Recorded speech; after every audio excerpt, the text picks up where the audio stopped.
nós às vezes achamos que estamos salvos só porque estamos dentro da igreja. Mas há um grande caminho espiritual a correr dentro da igreja. É por isso que o profeta diz assim, que a gente tem que convocar uma assembleia solene.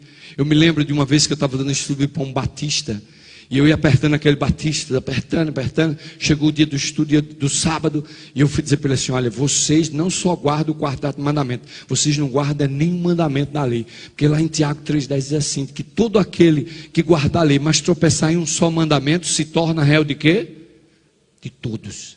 E ele ficou nervoso, levantou, deu um murro na mesa, e disse: é verdade, nós batistas não guardamos a lei, é verdade, nós não guardamos a lei, não guardamos, é verdade, mas vocês adventistas também transgridem a lei. Eu falei: não transgride, eu falei: não transgride, eu me levantei também, comecei a gritar, ele gritava, não transgride, ficou aquele bate-boca, e eu disse: por que transgride?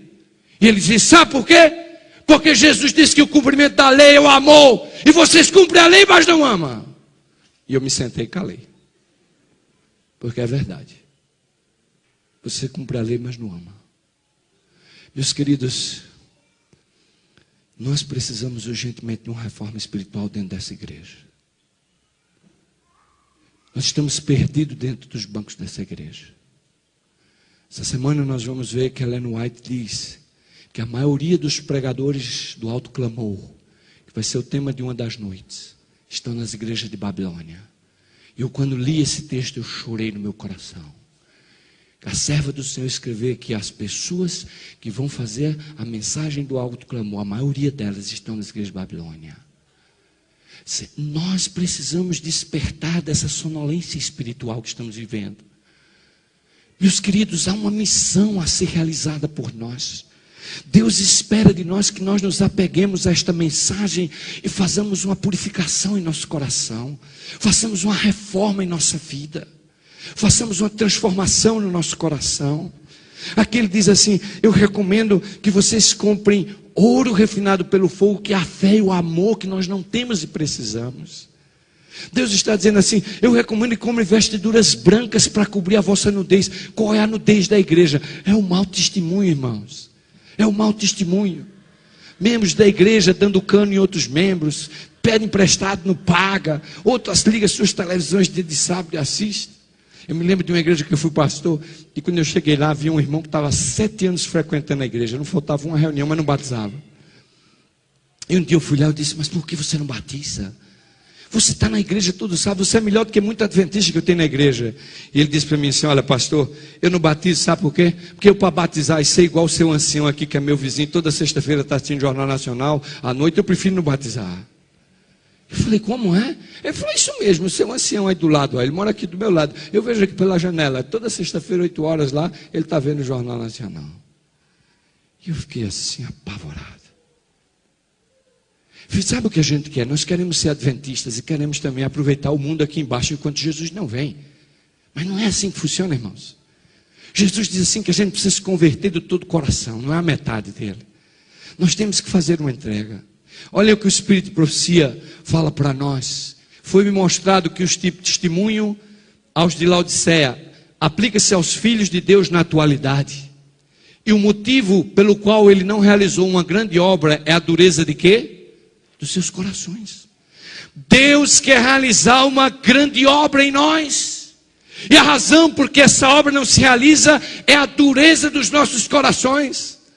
Essa igreja precisa de ser abalada, sacudida, santificada, reformada. Nós precisamos despertar desse sono e compreendermos que estamos diante da mais terrível batalha do conflito dos séculos, a batalha da crise final. Satanás está tentando cegar os nossos olhos para a gente não se preparar para essa batalha do Armagedon, mas nós precisamos nos preparar.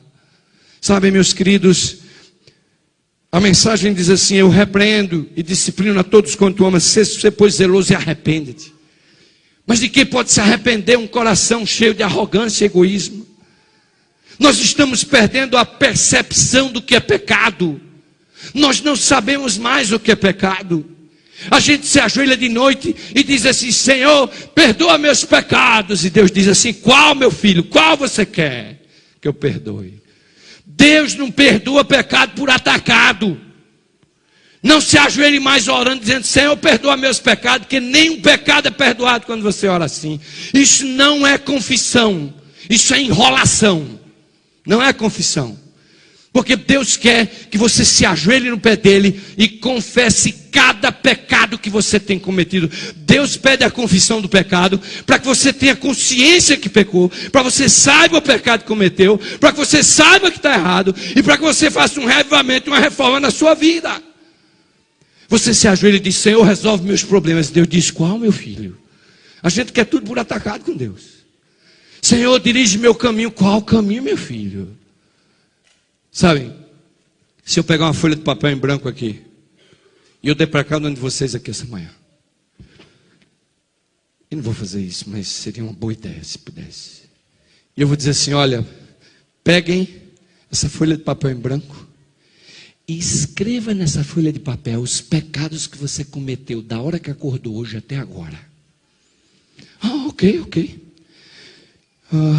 Bem, eu levantei hoje de manhã, liguei o aparelho de som tocando uma música dos Arautos do Rei, estava me sentindo muito bem, tomei o café da manhã, peguei a mulher, botei no carro, não teve briga dentro do carro hoje, porque ela estava pronta na hora, vou chegar na igreja na hora, cheguei aqui, sentei, ouvi a lição da escola sabatina, e pastor, eu acho que eu não pequei hoje não, eu não estou lembrado de nenhum pecado que eu cometi aqui hoje não. Eu sou santo e não sabia que eu era santo. Eu não pequei. Vocês sabem, nós estamos perdendo a noção do que é pecado. E sabe por que a gente está perdendo a noção do que é pecado? Porque a gente está longe de Deus. Nós estamos perdendo a comunhão com Deus. A Bíblia é a palavra de Deus falando a nós. Cada dia que você abre a Bíblia, você está ouvindo a voz de Deus falando a você. Quando você deixa de abrir a Bíblia e olhar, você perde a chance de deixar Deus falar no seu coração. E a oração, Ellen White diz que é o abrir do coração ao amigo, a Deus. Mas quanto tempo você passa de oração por dia? Quanto tempo você está orando por dia? Meus queridos, amados irmãos, nós precisamos definitivamente compreender de que Deus exige uma santificação do nosso coração. Na mensagem de Joel ele diz assim: Deus está desesperado. Ele diz assim: toque a trombeta em Sião, convoquem a congregação, convoquem uma assembleia solene para santificar o povo de Deus com jejum e oração. Os ministros chorem na minha presença perante o pórtico e o altar. Deus está desesperado. Deus está desesperado para nos tirar dessa condição de morno, para nos tirar dessa condição miserável de que somos ricos, abastados e de nada tenho falta. E eu pergunto a você: até quando você vai estar perdido dentro da igreja? Quando é que você realmente vai fazer uma profissão de fé íntegra, de entregar o teu coração a Jesus, de entregar a tua vida a Cristo Jesus, e que as pessoas olhem para você e vejam a glória de Cristo nascendo no teu coração? E elas vão dizer assim: este homem teve um encontro com Cristo, essa mulher teve um encontro com Cristo, porque isso está escrito na vida dele, nas palavras dele, no pensamento dele. Sabe, nós amamos tantos a nós mesmos, que a gente pensa que a gente pode enganar a Deus. A gente sabe mentalmente que a gente não pode enganar a Deus, mas às vezes a gente vive a vida como se a gente pudesse enganar a Deus. Mas o mensageiro que fala ao nosso coração essa manhã, ele diz assim: eu conheço as tuas obras, eu sei quem tu és, eu conheço os teus pecados, e eu ofereço aqui o colírio do discernimento, as vestes de Cristo, que tu vai parar de dar mau testemunho. Eu quero te oferecer realmente esse ouro provado pelo fogo, que é a fé e o amor que nós devíamos ter por essa obra, por essa causa.